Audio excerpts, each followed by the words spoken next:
Good evening, everybody. Today, the sports writers, radio commentators, enjoyed one of the finest luncheons that Sportsman has ever held in Cleveland.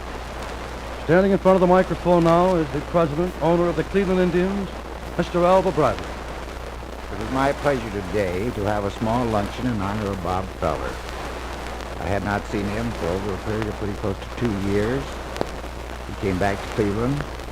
We had this luncheon, which Bob told a few of his experiences, and one which was, and it was very interesting. I certainly was happy to see him. He looks in fine shape, and it's a real pleasure to introduce to you Bob Feller. Thank you, Mr. Bradley. Certainly glad to be back in Cleveland again. It's very, very nice here, and we're going to stay around a few days. My wife and I are going to visit our friends and renew our old acquaintances here in town. Bob, here's your chance to get even with your old boss. Ladies and gentlemen, Lou Boudreau. Thank you, Tom. Well, Bob, I'm certainly glad to see you in the physical condition that you're in. And to me, you're in top condition, ready to go within the week if it was possible. And I certainly hope that it will be possible in a short time. Bob, how did you keep in condition? How did you keep in condition? How did you keep in condition? How did you keep in condition? How did you keep in condition? How did you keep in condition? Lou, it wasn't too difficult to keep in condition on the ship. The hours were quite irregular, and probably that's due to the fact that, well, in the conditions we were operating under, it was quite warm, and I lost a good deal of weight. As far as keeping in condition goes, we played a good deal of baseball, a lot of boxing, wrestling, and naturally a lot of swimming out there in the Pacific. I really do feel good, and I'd say it would probably take me about a month to get back into top condition. How does your weight at the present time compare to the weight of when you left professional baseball? So my weight right now is perhaps 5 pounds under what it was when I left the ball club. As I said, left the ball club. As I said, left the ball club. As I said, left the ball club. As I said, I see. Well, that's not far off at all. Lou, don't you have a contract in your pocket, or would you like to sign the boy? I'm ready right now. What's your offer?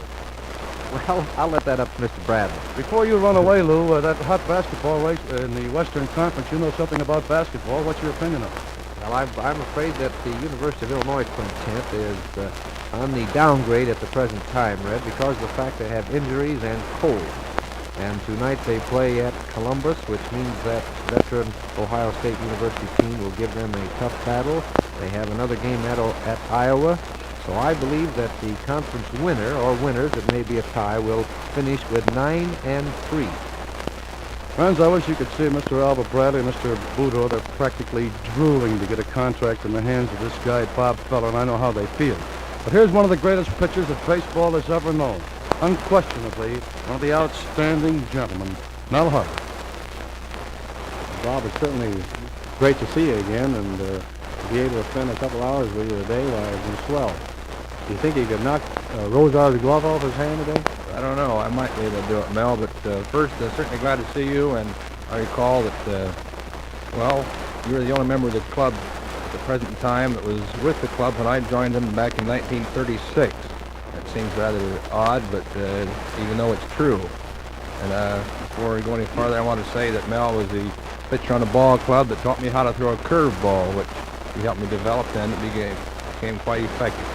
Well, thanks a lot for the compliment, Bob. Coming from you is great.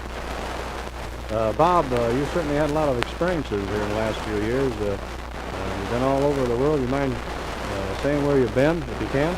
Well, yes. We were up off Iceland, off the coast of Norway, and all the North Atlantic. And also we were over in the Pacific, the South Pacific, the Central Pacific, and far Western Pacific. That's the extent of my travel. Of course, I was aboard ship, and we did get around a lot. Well, you certainly look in great shape, Bob. I wish I could look that way again. But when you hit that 35 mark, why, you begin worrying about that condition. Well, it's also going to be quite interesting to find out what kind of condition I come back when this war is over. Well, the best of luck to you, Bob. Thank you, Mel. Same to you. Bob, before you run away, how do you and the boys in the service feel about the continuation of baseball? Well, the boys in the service, I have met quite a few of them overseas and back at home. I base a lot of concrete opinion on what they have to say. They like baseball, they like all sports, the World Series and the pennant races. take up an awful lot of their interest. Bob, it's great to see you, and I, like Mr. Bradley and the rest of the ball players, certainly hope that this thing is over real soon and you get back here in a Cleveland Indian uniform. You know, Mr. Bradley and Lou Boudreau and the boys couldn't work out without their faithful trainer, the greatest in the country, Lefty Wise. Lefty? Thanks for the compliment, Tom. And Bob, it's sure good to see you back again. And I haven't got much to say. As a rule, I like to hit way down in the batting order so I can copy from the others and get a little ad-lib because I can read. I can go by script. But all the nice things that Mr. Bradley and Lou and Mel have said, and also what Tom has said has been practically my sentiments, and there isn't much more that I can think of. I know I'm glad to see you back here, and somebody else better say something. Go ahead. Ladies and gentlemen of the radio audience, this is my wife, Virginia. How do you do, Mrs. Fuller, for the 8th time today?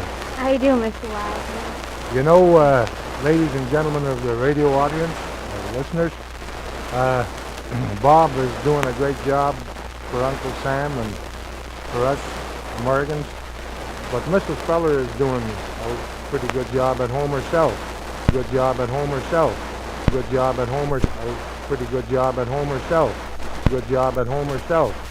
She lives in Waukegan, and anybody that has a son in the service, in the Navy especially, knows that Waukegan is practically Great Lakes. And Mrs. Feller has been doing a lot of work down there, trying to help the morale of the boys down there.